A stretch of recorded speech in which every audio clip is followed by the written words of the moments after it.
la verdadera Iglesia de Cristo.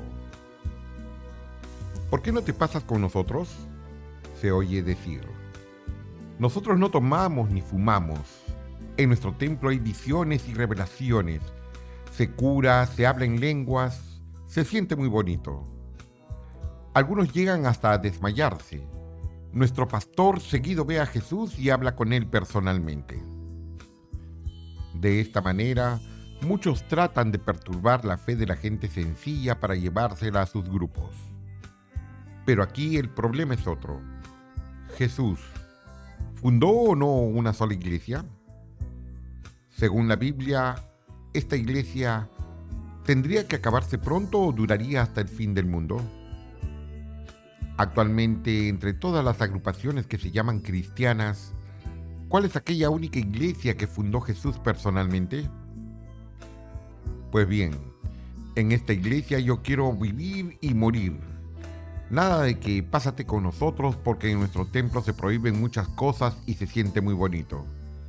En realidad, Jesús nos dijo a sus discípulos, vayan por todo el mundo y funden muchas iglesias, para que cada uno pueda escoger la que más le guste. No, Jesús fundó una sola iglesia y nada más. Por lo tanto, en esta iglesia hay que vivir y morir, si se quiere obedecer a Él y ser un verdadero discípulo suyo. ¿Cuántas iglesias fundó Jesús? Jesús fundó una sola iglesia. Y ahora yo te digo, tú eres Pedro, o sea piedra, y sobre esta piedra edificaré mi iglesia. Mateo capítulo 16, versículo 18. ¿Cuánto tiempo durará la iglesia que fundó Jesús? La iglesia que fundó Jesús durará hasta el fin del mundo. Los poderes del infierno no la podrán vencer. Mateo capítulo 16, versículo 18. Y yo estoy con ustedes todos los días hasta que se termine este mundo. Mateo capítulo 28, versículo 20. Entre todas las iglesias actuales, ¿cuál es aquella única iglesia que fundó Jesús? Entre todas las iglesias actuales, la Iglesia Católica es aquella única que fundó Jesús. ¿Cómo sabemos que la Iglesia Católica es la única iglesia que fundó Jesús? Lo sabemos por el hecho de que la Iglesia Católica es la única iglesia antigua que llega hasta Jesús, mientras que todas las demás iglesias o sectas salieron de la Iglesia Católica y tienen a hombres por fundadores. ¿Cómo sabemos que la Iglesia Católica llega hasta Jesús? Lo sabemos por los documentos históricos. Por ejemplo, tenemos la lista de todos los papas desde San Pedro hasta el papa actual. También tenemos los escritos de los padres de la Iglesia, que son testigos privilegiados de la tradición de la Iglesia y nos transmiten, con sus comentarios y escritos, la doctrina viva que predicó Jesucristo, transmitida sin interrupción por los apóstoles a sus sucesores, los obispos. Son hombres de los primeros siglos que se distinguieron por su santidad de vida, por la ortodoxia de sus escritos, su antigüedad y por la aceptación universal de la Iglesia. Entre ellos tenemos algunos que conocieron a los apóstoles, otros que se dedicaron más a la defensa de la fe y a los mayores teólogos y predicadores de la Iglesia. Dentro de ellos podemos citar a San Clemente de Roma, 102 después de Cristo, San Ignacio de Antioquía, 110 después de Cristo, San Policarpo, 156 después de Cristo, San Irineo, 202 después de Cristo, San Atanasio, 373 después de Cristo, San Basilio Magno, 369 después de Cristo, San Gregorio Nacianceno, 379 después de Cristo, San Juan Crisóstomo, 407 después de Cristo, San Ambrosio, 397 después de Cristo, San Jerónimo, 420 después de Cristo, San Agustín, 430 después de Cristo, San Gregorio Magno, 604 después de Cristo. ¿Es cierto que Jesús dio permiso a ciertas personas para que fundaran otras iglesias, aparte de la que él fundó personalmente? No es cierto. Según la Biblia, Jesús fundó una sola iglesia y no dio permiso a nadie para fundar otras iglesias. ¿Podemos llamar iglesia a todo grupo religioso? No. Por iglesia entendemos aquellas comunidades que poseen 4 características: unidad, santidad, catolicidad y apostolicidad. Siendo así, el nombre iglesia solo se refiere básicamente a la Iglesia Católica y a las iglesias ortodoxas. Los otros grupos cristianos, si no poseen esas 4 notas, no pueden ser considerados iglesia. Son comunidades cristianas. Al mismo tiempo, entre ellas es necesario distinguir lo que llamamos protestantismo histórico de los movimientos pentecostales y neopentecostales. Todavía es común que todos esos grupos sean conocidos como iglesias. ¿Cómo llama la Biblia a los que se salen de la iglesia que fundó Cristo y enseñan otras doctrinas? A los que se salen de la iglesia que fundó Cristo y enseñan otras doctrinas, la iglesia los llama anticristos, es decir, enemigos de Cristo y perturbadores. Por lo tanto, quedan malditos. Hijitos míos, es la última hora, y se les dijo que tendría que llegar el anticristo. En realidad, ya han venido varios anticristos, por donde comprobamos que esta es la última hora. Ellos salieron de entre nosotros mismos, aunque realmente no eran de los nuestros. Si hubieran sido de los nuestros, se habrían quedado con nosotros. Al salir ellos, vimos claramente que entre nosotros no todos eran de los nuestros. Primera de Juan, capítulo 2, versículos del 18 al 19. En realidad no hay otro evangelio, sino que hay entre ustedes algunos perturbadores que quieren trastornar el evangelio de Cristo. Pero aunque viniéramos nosotros o viniera del cielo algún ángel para anunciarles el evangelio de otra manera que lo hemos anunciado, sea maldito. Gálatas capítulo 1, versículos del 7 al 8. ¿Qué quiere Jesús? ¿Que haya división o unidad entre sus discípulos? Jesús quiere que haya unidad entre sus discípulos. Que todos sean uno como tú, Padre, estás en mí y yo en ti. Sean también ellos uno en nosotros, así el mundo creerá que tú me has enviado. Juan capítulo 17, versículos del 20 al 21. ¿Desde cuándo empezaron las divisiones entre los discípulos de Cristo? Las divisiones entre los discípulos de Cristo empezaron desde un principio, viviendo todavía los apóstoles. Me refiero a que cada uno va proclamando: yo soy de Pablo, yo soy de Apolo, yo soy de Pedro, yo soy de Cristo. ¿Acaso está dividido Cristo? Primera de Corintios, capítulo 1, versículos del 12 al 13. ¿Cuál es la causa de las divisiones entre los discípulos de Cristo? La causa de las divisiones es el pecado. Para ellos la religión es puro negocio. Primera de Timoteo, capítulo 6, versículo 5. La raíz de todos los males es el amor al dinero. Primera de Timoteo, capítulo 6, versículo 10. ¿Cómo hay que portarse con los que se salieron de la única iglesia que fundó Jesús y enseñan doctrinas falsas? Hay que respetarlos, pero sin aceptar sus enseñanzas y doctrinas, para no dejarse contaminar por sus errores. Si uno está preparado, puede dialogar con ellos, haciendo notar las riquezas presentes de la iglesia fundada por Cristo y, al mismo tiempo, señalar los errores en que han caído aquellos que se han alejado. Si uno no está preparado, lo mejor es rechazar sus visitas amablemente, pero con firmeza. El Espíritu nos dice claramente que en los últimos tiempos algunos renegarán de la fe para seguir enseñanzas engañosas y doctrinas diabólicas. Los seducirán hombres mentirosos que tienen su conciencia marcada al fuego con la señal de su dueño. Rechaza en cambio las leyendas sin fundamento, verdaderos cuentos de viejas.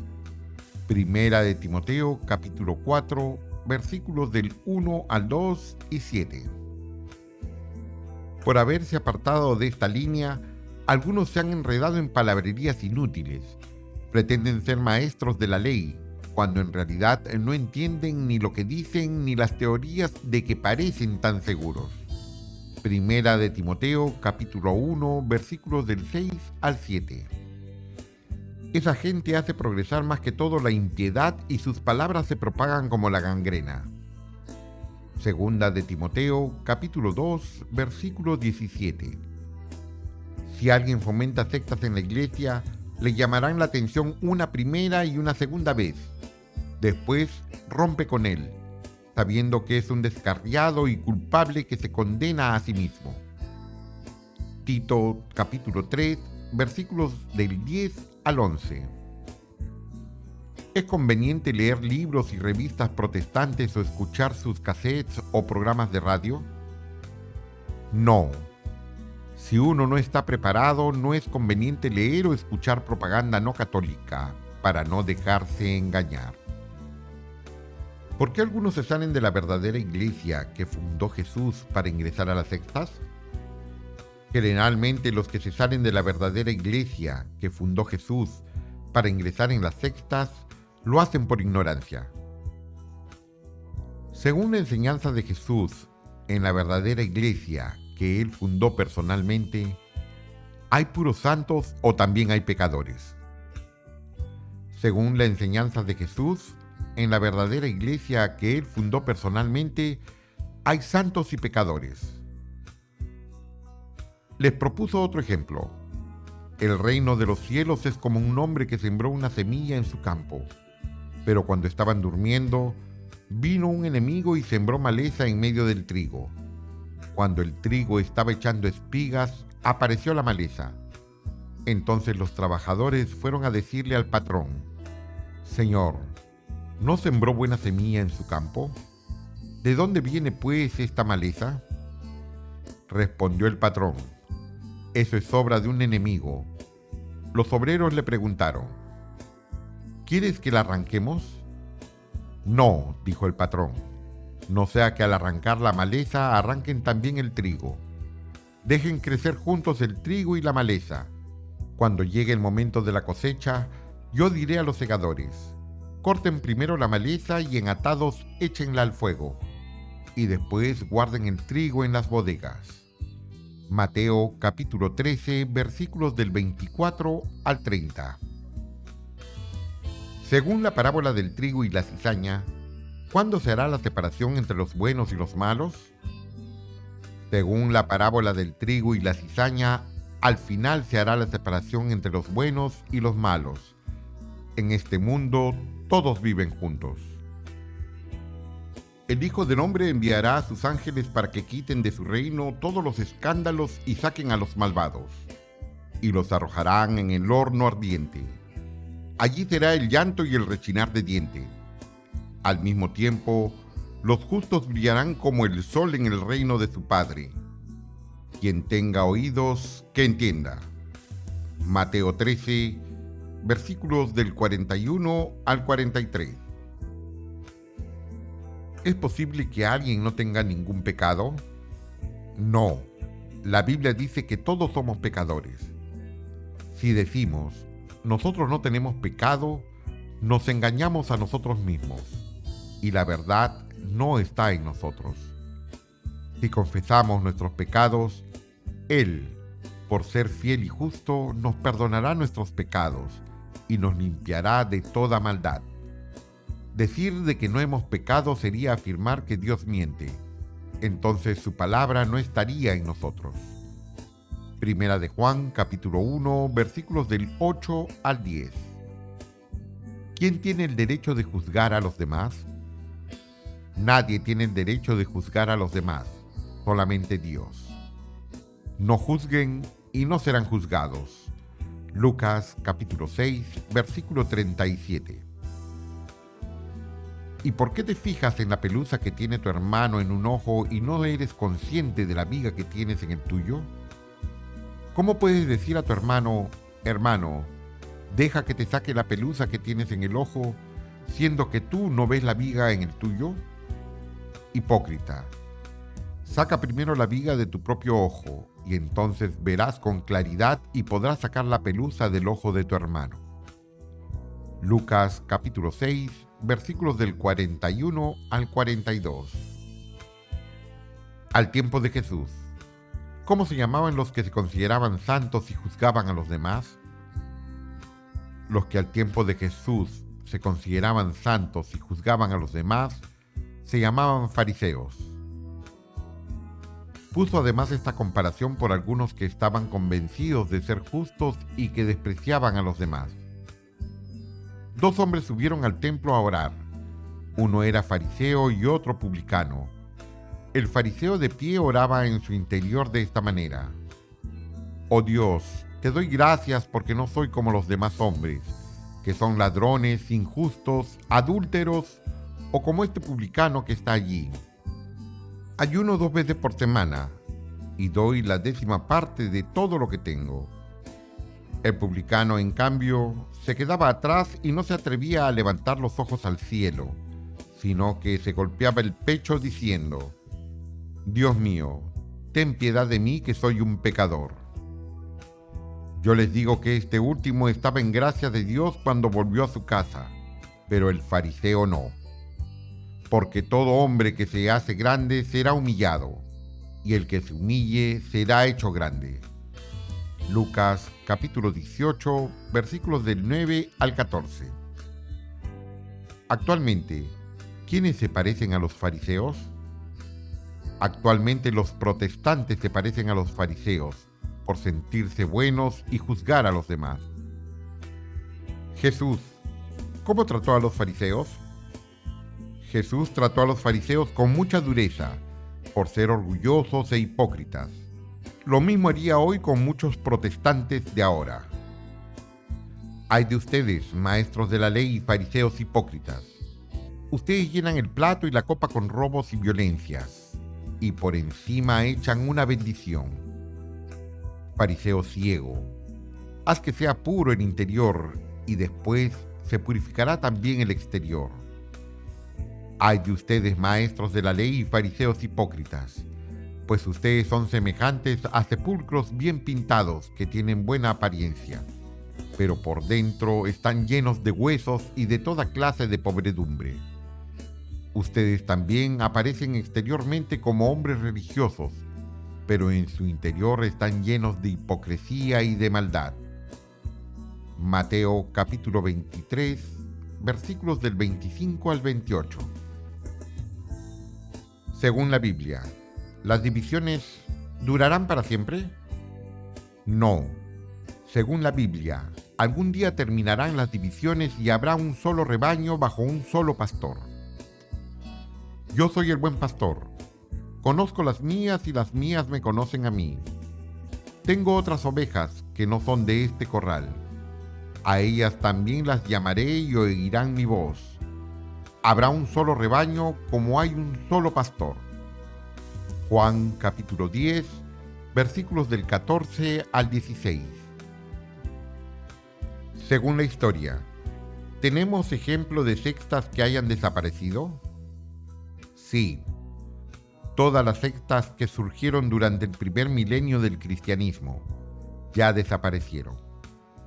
Ha sido el caso de los nicolaitas, docetas, ebionitas, arrianos, etc. Las sectas que existen ahora son muy recientes. A lo sumo tienen unos 100, 200, 300 o 400 años de historia. Seguramente como desaparecieron las antiguas sectas, así también van a desaparecer las que existen actualmente. En efecto, este es el destino de todas las sectas: empezar, desarrollarse y morir. Solamente la Iglesia Católica viene desde Cristo y llegará hasta el fin del mundo. Resumiendo. Primero, Cristo fundó una sola iglesia. Mateo capítulo 16, versículo 18. Segundo, la iglesia que fundó Cristo durará hasta el fin del mundo. Mateo capítulo 16, versículo 18 y Mateo capítulo 28, versículo 20. Tercero, La iglesia que fundó Cristo es la Iglesia Católica. Es la única que viene desde Cristo y los apóstoles. Los demás grupos se iniciaron mucho tiempo después y tienen a hombres como fundadores. De hecho, las sectas del primer milenio ya desaparecieron. Cuarto, la Iglesia Católica es la columna y fundamento de la verdad. Primera de Timoteo, capítulo 3, versículo 15. Quinto, en ella está la plenitud del Evangelio y los medios de salvación. Sexto, es, sin embargo, una iglesia de santos y pecadores. Mateo capítulo 13, versículos del 24 al 30. Séptimo, Jesús quiere la unidad entre sus discípulos. Juan capítulo 17, versículos del 20 al 21. Y octavo, algún día habrá un solo rebaño bajo un solo pastor. Juan capítulo 10, versículos del 14 al 16.